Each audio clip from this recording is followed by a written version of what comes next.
ડભોઈ તાલુકાના ભીલાપુરા પાસે તાજું જન્મેલું બાળક મૃત હાલતમાં મળી આવ્યું. ભીલાપુર પાસે આવેલી નર્મદા નિગમની કુંઢેલા શાખા કેનાલમાંથી તરતી હાલતમાં નવજાત શિશુનો મૃતદેહ મળી આવ્યો. ઘટના અંગે ડભોઈ પોલીસે સ્થળ પર પહોંચી નવજાતના મૃતદેહને સરકારી હોસ્પિટલ ખસેડ્યો. વાહનોથી ધમધમતા ડભોઈ વડોદરા રોડ વિસ્તારમાંથી નવજાત શિશુ મળતા ચકચાર વ્યાપી. નવજાત શિશુ કોનું, કયા સંજોગોમાં કેનાલમાંથી મળી આવ્યું તે અંગે ડભોઈ પોલીસે તપાસ હાથ ધરી. ડભોઈ તાલુકા નાંગ ભીલાપુર પાસે આવેલી કેનાલમાં તાજું જન્મેલું નવજાત શિશુ પાણીમાં મૃત હાલતમાં મળી આવતાં ખળભળાટ મચી જવા પામ્યો હતો.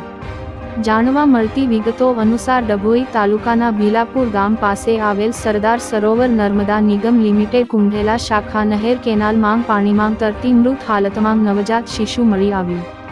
નવજાત શિશુ મળી આવતાં ડભોઈ પી.એસ.આઈ. સહિત પોલીસ સ્થળ ઉપર પહોંચી તપાસ કરી નવજાત શિશુને ડભોઈ સરકારી હોસ્પિટલમાં ખસેડવામાં આવ્યું, જ્યાં તેને મૃત જાહેર કરવામાં આવ્યું. ડભોઈ વડોદરા રોડ વાહનોથી ધમધમતા એરિયામાંથી નવજાત શિશુ મળી આવતાં ચકચાર. વધુ તપાસ ડભોઈ પોલીસ દ્વારા કરવામાં આવી રહી છે. રિપોર્ટર અફઝલ રજા ખત્રી, GPK ન્યૂઝ.